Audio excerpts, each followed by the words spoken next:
오늘 하나님의 말씀은 느헤미야서 8장 말씀을 함께 보겠습니다. 느헤미야서 8장 1절부터 12절까지 말씀 함께 보겠습니다.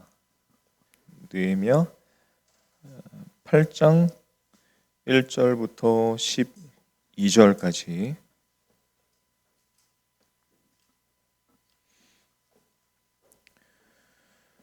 자, 1절부터 12절까지 우리 교독해서 한번 읽어볼까요? 제가 먼저 읽겠습니다. 이스라엘 자손이 자기들의 성읍에 거주하였더니 일곱째 달에 이르러 모든 백성이 일제히 수문 앞 광장에 모여 학사 에스라에게 여호와께서 이스라엘에게 명령하신 모세의 율법책을 가져오기를 청하매, 일곱째 달 초하루에 제사장 에스라가 율법책을 가지고 회중 앞 곧 남자와 여자가 들을 만한 모든 사람 앞에 이르러 수문 앞 광장에서 새벽부터 정오까지 남자나 여자나 알아들을 만한 모든 사람 앞에서 읽음에 뭇 백성이 그 율법책에 귀를 기울였는데, 그때에 학사 에스라가 특별히 지은 나무 강단에 서고 그의 곁 오른쪽에 선 자는 마띠디아와 스마와 아나야와 우리야와 힐기야와 마아세야요, 그의 왼쪽 선 자는 부다야와 미사엘과 말기야와 하숨과 하스바다나와 스가랴와 무슬람이라. 에스라가 모든 백성 위에 서서 그들 목전에 책을 펴니 책을 펼 때에 모든 백성이 일어서니라. 에스라가 위대하신 하나님 여호와를 송축하며 모든 백성이 손을 들고 아멘 하고 응답하고 몸을 굽혀 얼굴을 땅에 대고 여호와께 경배하니라.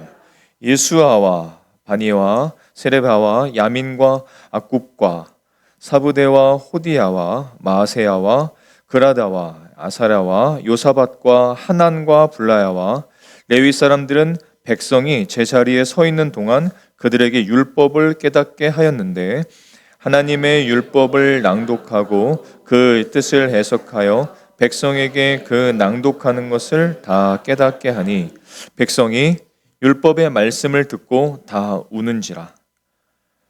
총독 느헤미야와 제사장 겸 학사 에스라와 백성을 가르치는 레위 사람들이 모든 백성에게 이르기를, 오늘은 너희 하나님 여호와의 성일이니 슬퍼하지 말며 울지 말라 하고, 느헤미야가 또 그들에게 이르기를, 너희는 가서 살찐 것을 먹고 단 것을 마시되 준비하지 못한 자에게는 나누어 주라. 이 날은 우리 주의 성일이니 근심하지 말라.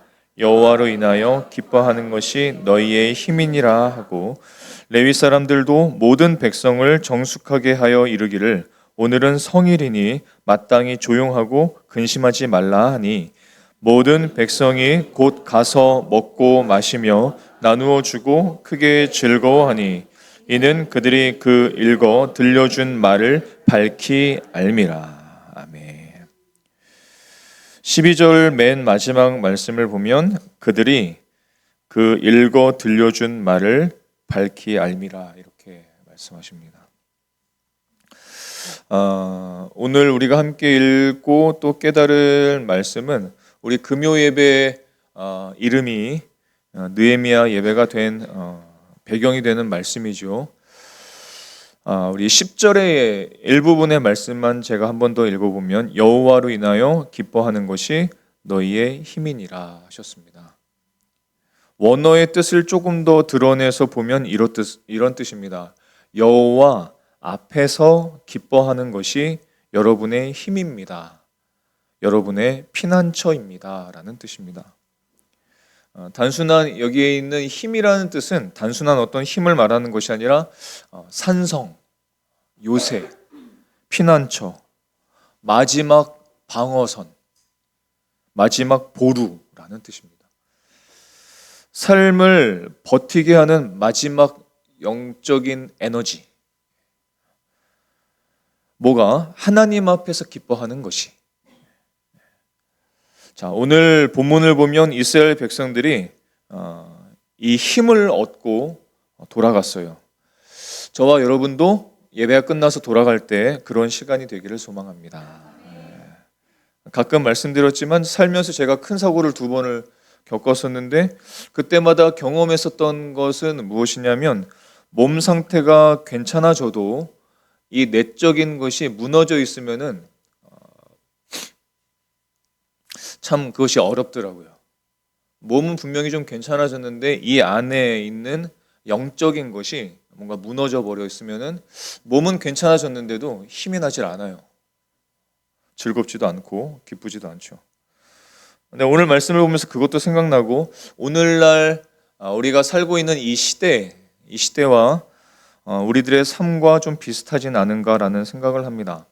도시는 세워지고 계속해서 건설되고 있고 기술은 발전하고 정보는 넘치고 열심히 살고는 있는데 사람들의 마음은 지쳐 있고 공허하고 공동체는 흔들리고 이게 종교 생활인지 신앙 생활인지 구분이 잘 안 되고 기쁨이 있었다가 기쁨이 오래가지 못하는 모습을 쉽게 발견하고 우리도 그것을 금방 느낄 수가 있죠. 이유가 뭘까? 이유가 어쩌면 간단할 수 있습니다. 이유가 뭐냐면 복음이 아니라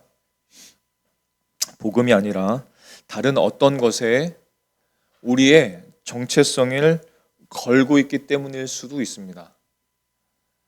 예를 들어서 성공이라든지 아니면 안정이라든지 아니면 인정이라든지 심지어 신앙적인 나의 모습, 신앙적인 나의 어떤 헌신, 수고 그런 것들이 나의 의의나 혹은 나의 정체성이 돼버리면 누구나 지칩니다. 금방 지칩니다. 오래 가지를 못하죠. 잠깐 기뻐하다가 금방 넘어집니다. 이스라엘 백성들의 모습이 똑같았어요. 오늘 말씀은 결국은 이런 지친 어떤 신앙과 공동체 혹은 삶을 향해서 하나님이 복음이 그 사람과 공동체를 어떻게 회복시키시는지를 잘 보여주고 있습니다. 그 중심에 무엇이 있냐면 한번 따라해 볼까요? 말씀과 회개입니다. 말씀과 회개입니다. 자, 느헤미야의 배경은 바벨론 포로에서 고국으로 돌아온 상태였어요. 총 3번에 걸쳐서 이스라엘 백성들은 바벨론 포로에서 이스라엘 고국으로 귀환했습니다. 귀환을 해서 했던 것은 무엇이냐면 무너진 성전, 무너진 성벽 그런 것들을 다시 재건하는 것이었죠. 느헤미야의 지도력이 굉장히 좋았기 때문에 느헤미야의 지도력 가운데 이 성벽이 52일 만에 건축이 끝나버립니다. 굉장히 빨랐던 시간이에요. 그래서 성벽이 세워졌으니까 어때요? 도둑, 침략자로부터 이스라엘 백성들은 안전하게 된 거죠. 바벨론 포로였던 이스라엘 백성들의 성벽을 딱 멋있게 구축하고 이제 이 백성들은 안전할 수 있었을 것 같습니다. 이 정도면 굉장히 힘이 있죠. 빠른 시간 안에 성벽을 세웠거든요. 그런데 이스라엘 백성들이 힘이 없어요. 힘이 없어요. 성전도 세우고 성벽도 견고하게 만들었어요. 그런데 힘이 없어요. 뭔가 중요한 것이 결핍되어 있다는 것을 자꾸 느끼게 됩니다. 뭔가 빠진 것 같은데? 뭔가 갖추었는데 뭔가가 중요한 것이 빠졌다는 것을 계속 느끼게 돼요. 그게 뭘까요? 여러분, 우리의 인생에서 가장 중요한 것은 언제나 영적인 문제입니다. 항상 그게 문제예요. 그게 가장 중요한 문제입니다. 고린도후서에서 말하기를 보이는 것은 잠깐이라고 했고 보이지 않는 것이 영원한 것이라고 말씀했어요. 뭐가 더 중요하겠어요? 영원한 것, 영적인 문제가 훨씬 중요합니다. 예수님이 중풍병자를 고치실 때에도 그의 병을 고치는 것보다 더 중요하게 여기셨던 것은 죄사함이었어요. 영적인 것이 훨씬 더 중요했습니다. 육체의 병보다 먼저 죄사함을 선언하셨습니다. 왜냐하면 인간에게 우리의 삶의 가장 중요한 문제는 육체의 문제보다 영적인 문제가 더 중요하기 때문입니다. 그리고 그 영적인 모든 문제들을 해결할 수 있는 그 열쇠는 하나님의 말씀입니다. 그러면 무엇부터 해야 될까요? 뭔가 허전해요. 뭔가 부족해요. 뭔가 결핍된 것 같아요. 뭔가 무너진 것 같아요. 그러면은 무엇을 먼저 해야 되냐면 말씀을 펼쳐야 됩니다. 말씀을 펼쳐야 돼요. 굳게 닫히고 있었던 이 말씀, 성경책을 펴야 합니다. 왜냐하면 그것이 우리에게 진정한 에너지가 되고 힘이 될 수 있기 때문에 그렇습니다. 그래서 이제 느헤미야와 백성들이 율법에 정통한 학자이자 제사장인 에스라에게 요청을 합니다. 어떤 요청을 하냐면 하나님께서 우리에게 주신 율법, 모세 율법책을 가져와 주세요. 그리고 그 율법책을 읽어주세요. 그 율법책을 해석해 주세요. 그 율법책을 우리에게 좀 들려주세요. 방법을 제대로 찾은 거예요. 다른 걸 찾지 않고 하나님의 말씀을 들려달라는 이 요청을 한 것은 아주 잘 선택한 겁니다. 우리는 잘 그렇지 못해요.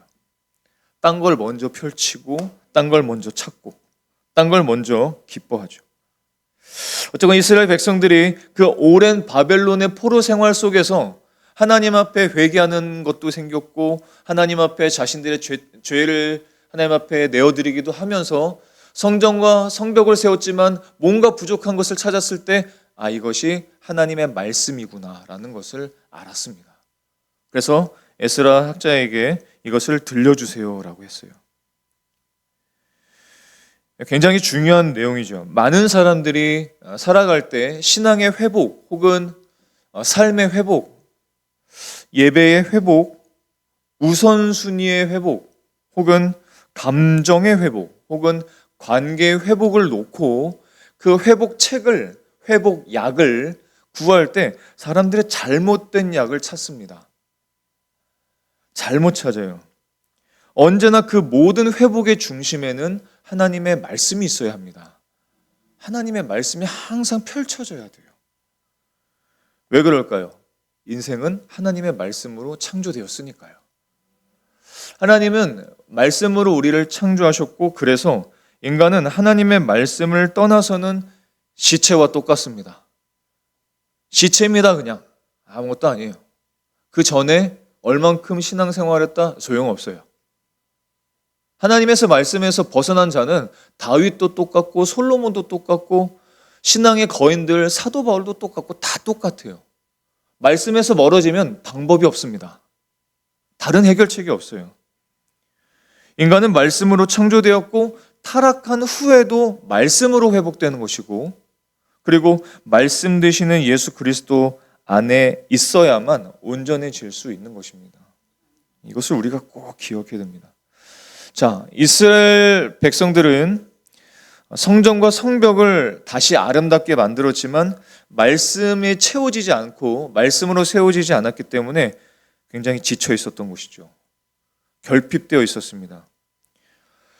공동체의 회복, 가정의 회복, 교회의 회복은 교회의 어떤 인테리어 혹은 크기 혹은 성도의 수 그런 것에서 결정되는 것이 아닙니다. 말씀에서부터 회복이 시작되는 것입니다. 시편 19편 7절의 말씀을 보면 여호와의 율법은 완전하여 영혼을 소성시키고 여호와의 증거는 확실하여 우둔한 자를 지혜롭게 하며 여호와의 교훈은 정직하여 마음을 기쁘게 하고 여호와의 계명은 순결하여 눈을 밝게 하시도다 하셨습니다. 예수님께서도 직접 말씀하셨죠. 요한복음 6장 63절의 말씀을 보면 살리는 것은 영이니 육은 무익하니라. 내가 너희에게 이른 말은 영이요 생명이라. 주님의 말씀만이 우리에게 생명이 되고 우리를 회복시킬 수 있는 키가 된다는 것입니다. 자, 그래서 이스라엘 백성들이 이제 하나님의 율법책 이 말씀을 듣고 이제 성경을 보면 7월 7일에 제사장 에스라가 율법책을 가지고 와서 수문 앞 광장, 수문 앞 광장이라는 것은 물의 성문이라는 뜻인데 물의 성문 앞에 큰 집회 장소가 있었습니다. 그 집회 장소에서 말씀을 읽었는데 말씀을 얼만큼 읽었냐면 새벽부터 정오까지 한낮까지 말씀을 쭉 읽었어요. 말씀을 계속 읽었습니다.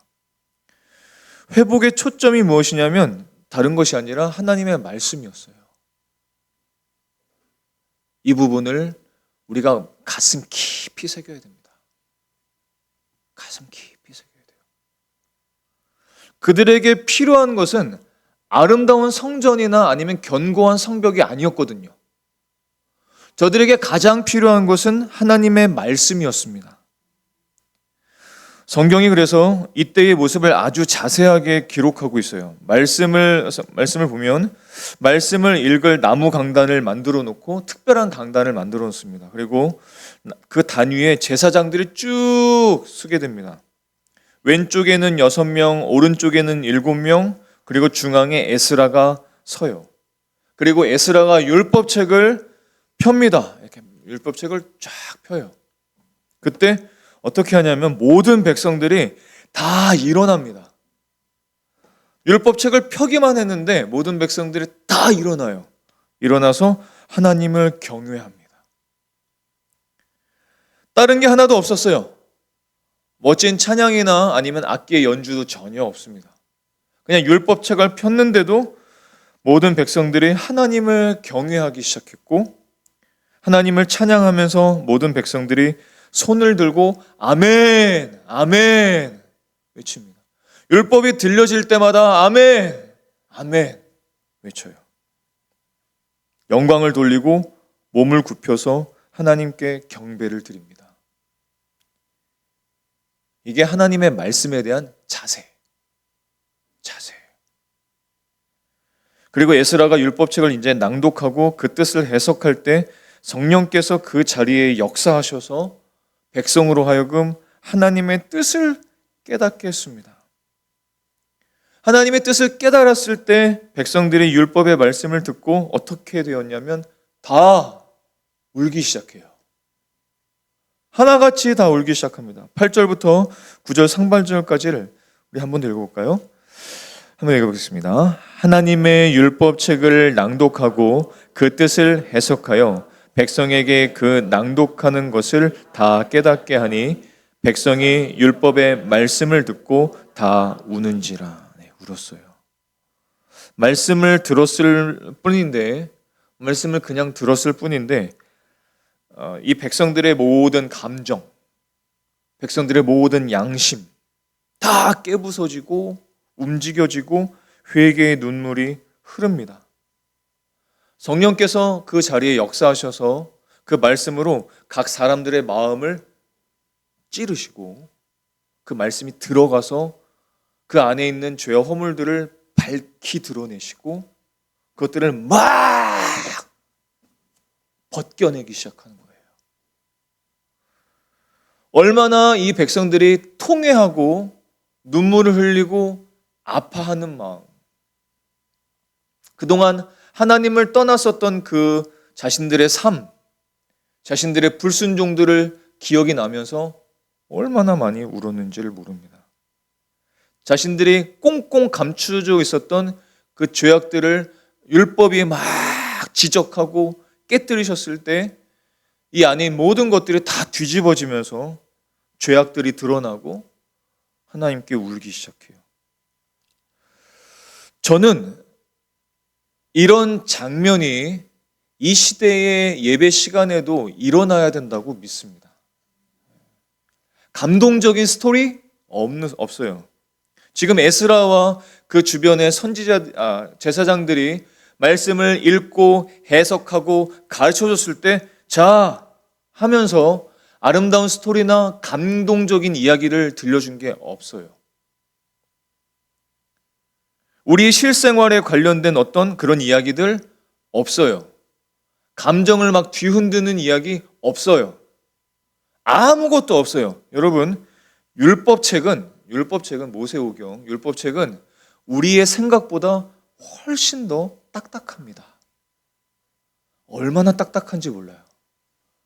율법책에 이렇게 저렇게 이런 내용 하나도 없어요.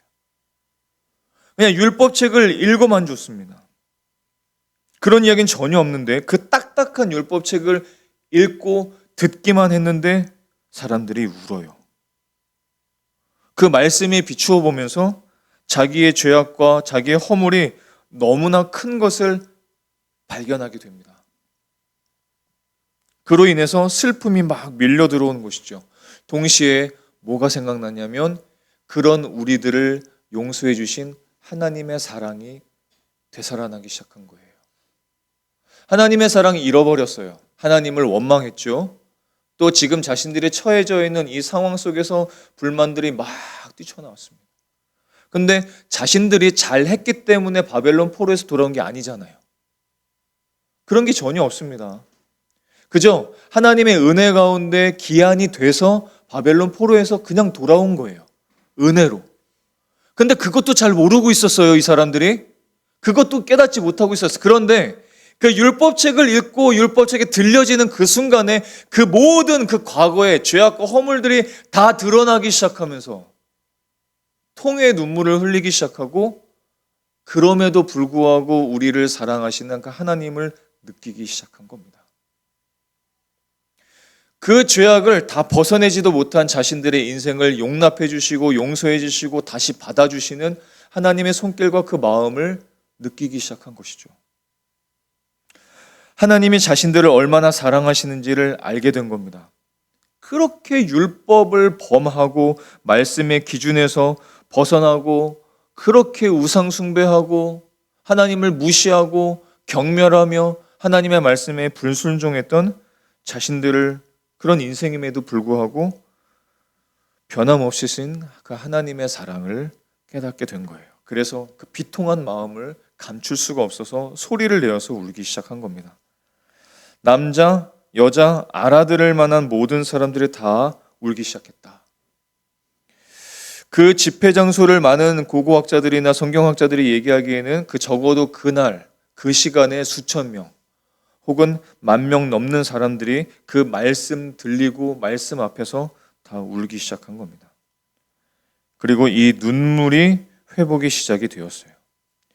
하나님께서 그 눈물을 기다리셨던 겁니다.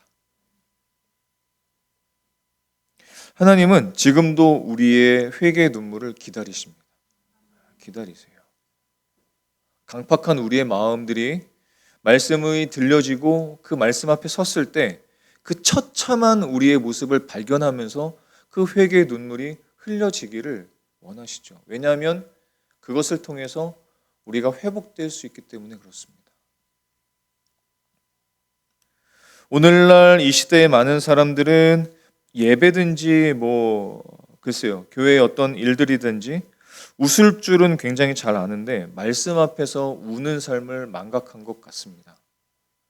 말씀 앞에서 우는 삶을 잃어버렸어요. 말씀을 듣고 마음이 강팍해지고 난 아닌데, 나랑 상관없는데, 그건 좀 힘든데요, 그건 좀 말도 안 되지 않습니까, 하나님? 그렇게 하고 돌아가 버리는 예배, 회개의 눈물이 전혀 없는 그런 예배, 우리의 예배 가운데 혹시 얼마나 많은지요. 회복과 부흥을 다른 곳에서 시작할 수는 없습니다. 하나님의 법칙입니다. 하나님의 법칙은 항상 회복과 부흥의 회복의 법칙은 항상 하나님의 말씀과 회개로부터 시작되는 것입니다. 하나님 없이 살았던 그 시간들을 회개하고 말씀을 알면서도 그 말씀을 무시했던 그 선택들을 내려놓고 익숙해진 나의 죄, 익숙해진 타협했던 그 우상 숭배들을 내려놓고 회개할 때 우리가 그토록 원하는 회개와 부흥이 일어나게 되는 것입니다. 여러분, 세상 근심이나 세상적인 슬픔은 유익한 것이 하나도 없어요. 하나도 없습니다. 그거 해봤자 소용없어요. 그런데 하나님의 뜻에 따른 슬픔은 회개를 일으키고 그 회개는 반드시 구원으로 이어지게 됩니다. 그래서 회개는 궁극적으로 우리에게 큰 기쁨이 돼요. 아마도 우리가 앞으로 살아가면서 예배하면서 주님 앞에 말씀을 들으면서 회개의 시간이 점점 더 많아진다면 우리는 굉장히 많이 바뀔 겁니다. 그런데 그 하나님의 말씀을 듣지만, 말씀은 이해하지만, 말씀은 깨닫지만 회개 자리로 넘어가지 않는다면 우리의 변화는 일어나지 않을 수 있어요. 아마 회개 시간을 더 갖게 되면은 그 신앙은 정말로 쉽게 그 기쁨을 잃어버리지 않게 될 것입니다. 고린도서 7장 9절로부터 10절까지 말씀을 보면 내가 지금 기뻐함은 너희로 근심하게 한 까닭이 아니요 도리어 너희가 근심함으로 회개함에 이른 까닭이라.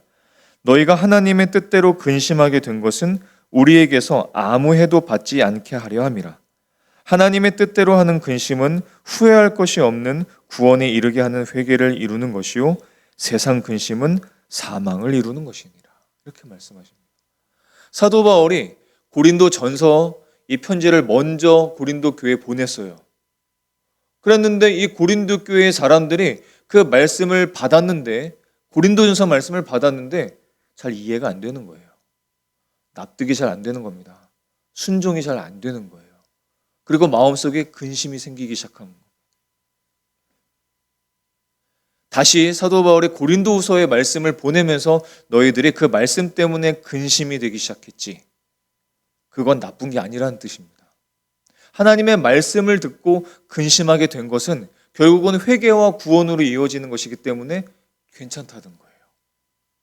우리가 예배를 끝나고 말씀을 듣고 예배를 끝나고 돌아갈 때 하나님의 말씀 때문에 근심하는 것이 하나도 없이 예배를 끝나고 돌아가면 예배를 그냥 드려버린 겁니다. 예배를 그냥 드리면 회개 없어요. 회개 없고 그 말씀 때문에 잘못되었던 내 인생들을 바라보면서 근심하는 것이 전혀 없으면, 회개에 이르지 아니하면 그 말씀이 약속하신 구원과 그 언약들이 내 삶 속에서 성취되지를 못합니다. 우리가 예배를 끝날 때 하나님의 말씀 때문에 회개하고 기뻐하는 것이 있지만 어떤 부분에는 회개에 이르지 못했을지라도 그 말씀 때문에 근심되는 것이 있죠. 그렇다면 여러분 돌아가서 여러분들의 처소에서 기도하십시오. 회개하세요. 근심이 됐다라는 것은 그 말씀 앞에 내가 비추어 봤을 때 내가 뭔가 잘못됐다는 것을 느꼈기 때문이에요. 그것을 그냥 내버려두면 어떻게 되는지 아십니까? 반복됩니다. 그 우상 숭배, 그 죄, 그 허물을 계속 반복해요. 그러면서 어떻게 말하냐면은 왜 이 우상 숭배와 이 죄와 허물들이 도대체 해결이 되지 않느냐고 말합니다. 아니, 하나님은 이렇게 말씀하신 거예요. 아니, 내가 그때 힌트를 줬잖아. 그때 말씀을 통해서 네 마음을 근심시켰잖아. 그러면 그 말씀을 듣고 회개했었어야지. 그러면 그 자리에서 넌 바뀔 수 있었고 네 마음과 생각과 계획과 하나님을 향한 마음과 그 언약들 다 바뀔 수 있었는데 그걸 또 내버려뒀지 않니?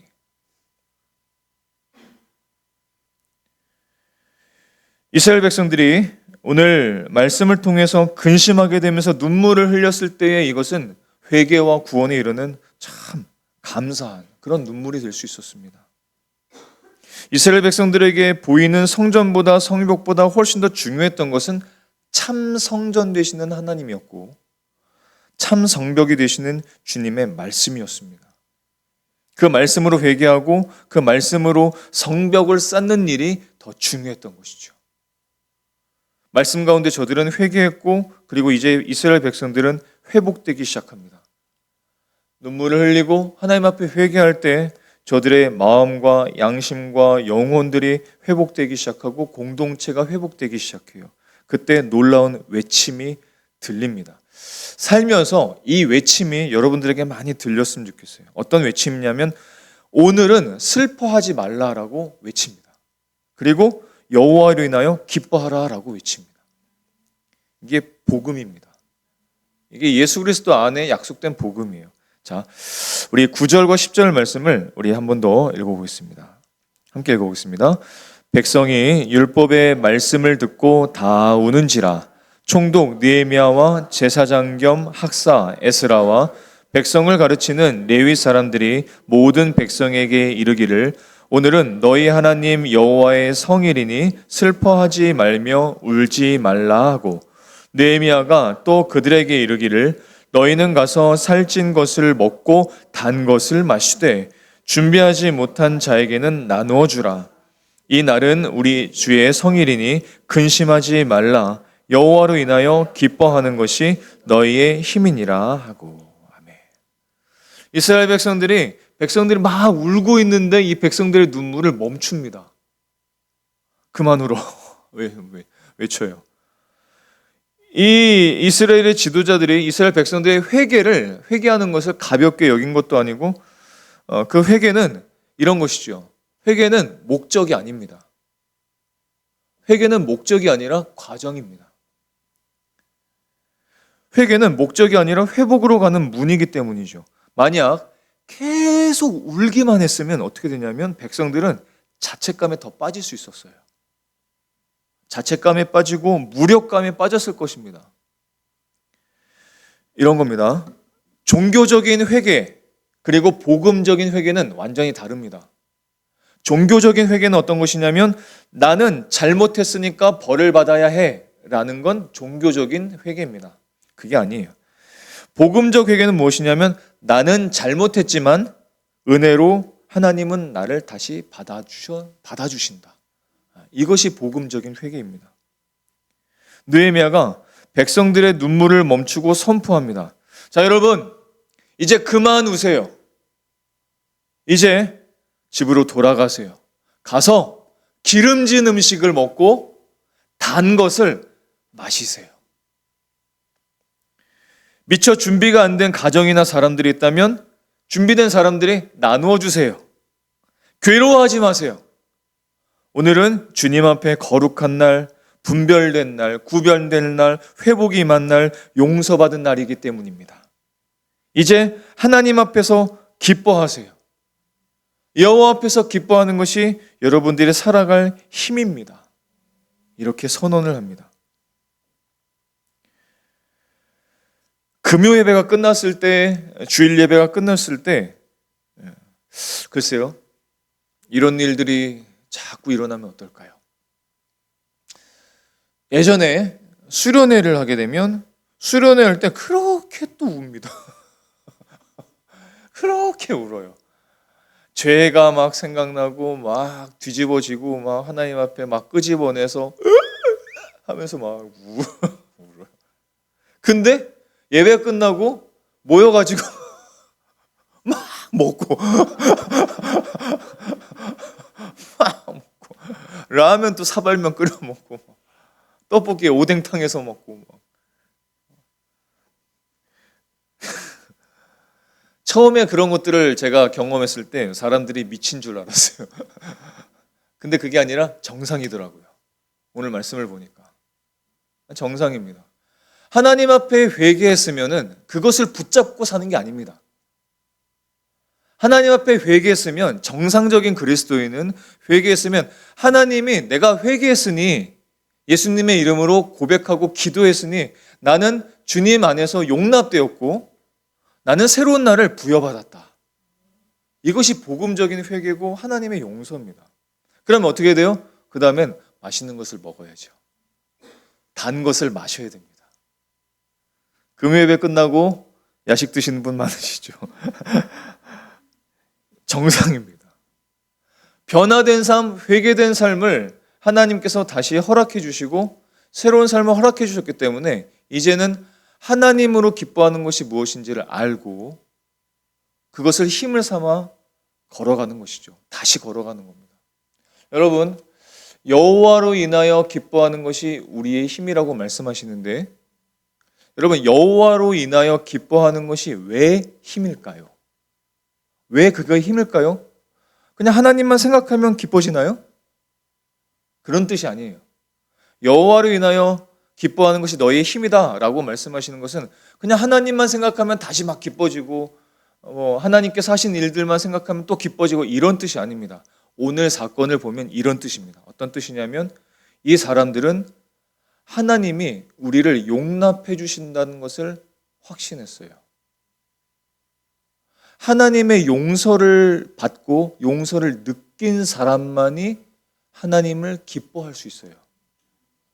예배를 100만 년 드려도 하나님께서 나를 용서해 주셨고 나는 예수 안에서 용납받았다는 확신이 없으면 하나님이 나의 기쁨이 되지를 못합니다.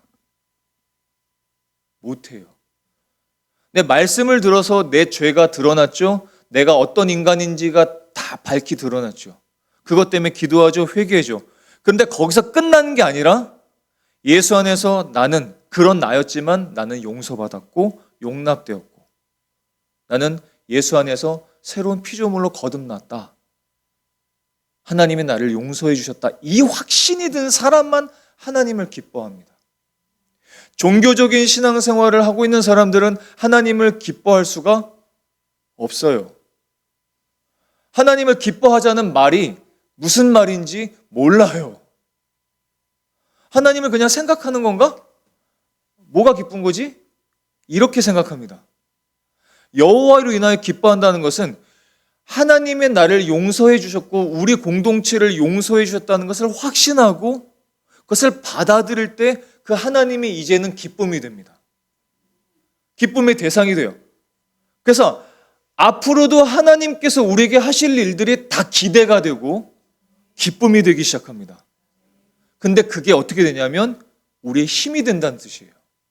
앞으로 살아갈 그 힘이 우리가 하나님께 용납받은 그 사실, 예수 안에서 용서받은 사실이 우리에게 힘이 된다는 것입니다. 여러분, 인생이 힘이 참 들어요. 그렇죠? 살면은 괜찮은 줄 알았는데 살아도 비슷해요.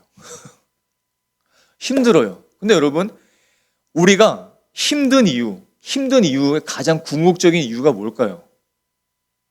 그 힘은 사실은 그 힘을 잃고 사는 가장 큰 이유는 사실 죄와 허물 때문입니다. 나의 죄와 허물뿐만 아니라 이 세상, 이 사회, 이 온갖 세상에 있는 이 죄와 허물 때문에 사람들이 힘든 거죠. 그것 때문에 힘든 겁니다. 그렇다면 힘든 그것에서 탈출하려면, 다시 힘을 얻으려면 뭐가 해결돼야 돼요? 죄와 허물이 해결돼야 합니다. 그래야 힘이 생기는 거예요. 그냥 교회를 다닌다고 힘이 생기는 게 아니고 기도한다고만 해서 힘이 생기는 것도 아니고 말씀을 듣는 것으로 그냥 힘이 생기는 게 아닙니다. 말씀을 통해서 내 죄를 보고 그것을 용서받고 그 용서의 확신이 생길 때 말로 다할 수 없는 기쁨이 여기 생기는 거예요. 그래서 그 힘이 살아갈 힘이 되는 것이고 우리가 걸어갈 수 있는 원동력이 되는 것입니다. 복음에 머무르지 않고 그 복음의 힘, 용서받은 힘, 그 은혜의 힘, 하나님을 기뻐하는 것은 결국은 공동체와 또 일상으로 흘러가게 돼 있죠.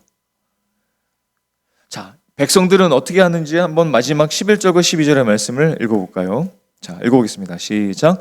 레위 사람들도 모든 백성을 정숙하게 하여 이르기를 오늘은 성일이니 마땅히 조용하고 근심하지 말라 하니 모든 백성이 곧 가서 먹고 마시며 나누어 주고 크게 즐거워하니 이는 그들이 그 읽어 들려준 말을 밝히 알미라. 아멘. 맨 마지막에 보세요. 그들이 읽어 들려준 말을 밝히 알미라. 핵심입니다, 이게. 그들이 에스라와 뿐만 그 제사장들이 들려주고 밝히 해석해준 그 말씀을 밝히 알았기 때문에 하나님을 기뻐하고 그것이 그들의 힘이 될 수 있었던 거예요. 말씀을 듣고 말씀을 깨닫고 회개하면서 하나님의 은혜를 알게 되고 하나님의 용서와 용납을 확신하게 되면서 저들은 크게 즐거워하고 기쁨이 넘치고 힘이 넘치게 되었습니다. 그 자리에서 막 다 모여가지고 다 꺽꺽 울던 사람들이 이제 어떻게 변하게 됐냐면 각자의 삶으로 다 돌아가서 그곳에서 하나님을 즐거워하고 기뻐하고 찬양하고 나누어주고 먹고 마시고 그 삶으로 변화된 거예요. 거기에 뭐가 있었습니까? 하나님의 말씀이 있었고 회개가 있었던 것이죠.